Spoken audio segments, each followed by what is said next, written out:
Pecha Kucha 241, trip down memory lane with Wolverine and Gambit. So I was just faffing around as I do, stumbled across one of my old comic books,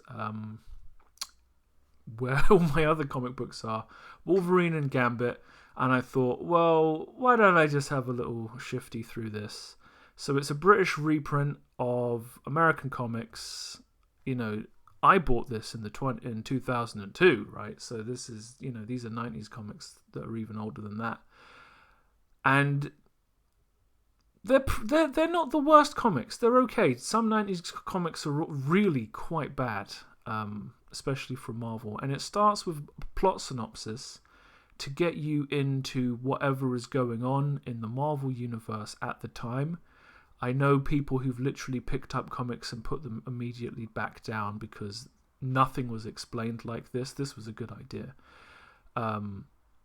What I don't know if is a good idea is that there's a lot of narration boxes in this that are intelligently written but don't necessarily make you feel good about the comic. In this page, Gambit is like sneaking out of the X Mansion, and the text box says that he's dodging laser wires, laser beams, but the artist forgot to draw them, which is kind of a thing.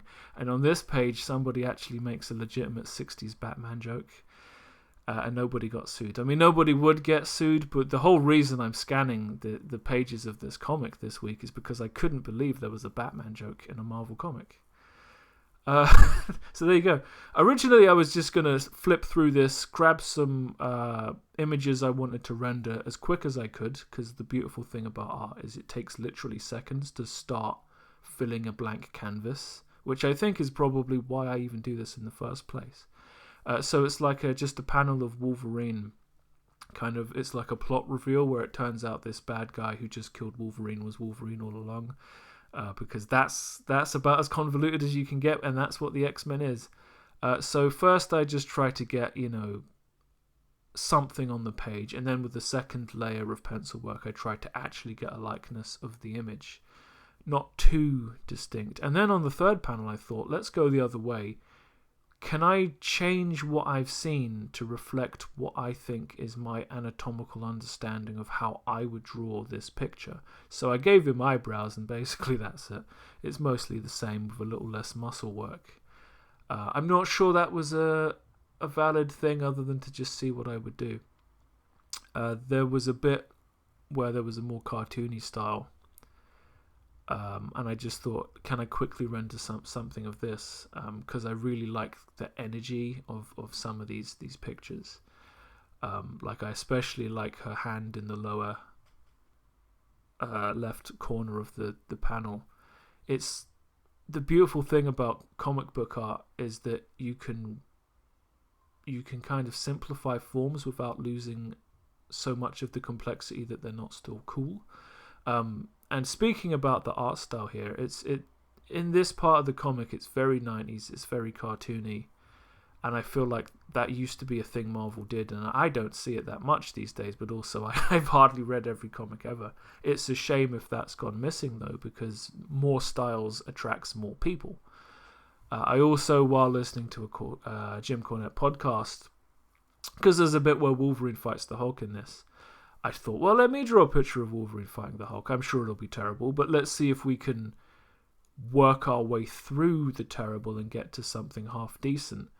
So I kind of came up with some kind of basic shapes, and then I'm like, well, can I just kind of brute force my way through this? Just, they're fighting in a forest. Can I just randomly draw trees and hills and stuff? And can I just keep adding to this? And kind of iterating until I get to a point where it starts to look like it's not just a bunch of stuff that's wrong. Because, the Hulk, you can see his right hand's in front of his head.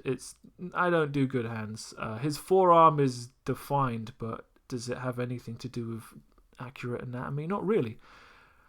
So I kind of thought, well, if I just have everything I have and I blur out all the pencil lines and make everything less defined, and then I come back in with an airbrush, can I use the human eye as my co-conspirator to hide the fact that most of this is inaccurate, but let the viewer fix it because nothing is so obviously wrong that they go, oh, this is egregious. I don't know. And then I kind of just put the pencil outline back on at a low opacity, so it just kind of strengthens up these forms that don't really have strong edges or anything like that. And I just thought, yeah, that was what it was. Let's just do a headshot, because I've never drawn the Hulk that's not that crazy Immortal Hulk that is the one I like from the comics I read recently. Let's draw 90s Hulk, and I don't really have an opinion for or against the character, but the Scott Harris lighting techniques I learned recently, I think they've come in very handy, especially the whole idea of like adding a blue side lighting when you've got multiple light sources. That's clearly one of those tricks that just helps work pop, and I'm glad I fucking got told that and I took it to heart. I also drew a terrible picture of the Joker because I do that quite a lot. I think flicking through Wolverine and Gambit, it's kind of internalized comic book art for me in a little way that's just reminded me of what it is I should be trying to go for when I do this stuff. It's subtle, and you might not notice, but I do. Sad Clown of the Week, Resident Evil 8, because it's one of the 2 games you can get on a PlayStation 5 if you can get a PlayStation 5, and it's not worth buying. It's not good, but it's not bad. It's in the middle. It's meh. And that's a shame, because we all know about the memes, but if you subtract the memes from the game, there's actually nothing left. There are a couple of characters in this game. They could have done anything with any of the characters, but they don't. I've never come across a game with every single line of dialogue handcrafted to make me go, why would anyone even say that? It's like an art form in its own sublime, disturbing way, but whatever. That was one of my afternoons. I don't regret it, but that's because I didn't pay anybody any money for it. Right, so that brings us to the end of Pecha Kucha 241, and I will see you next time.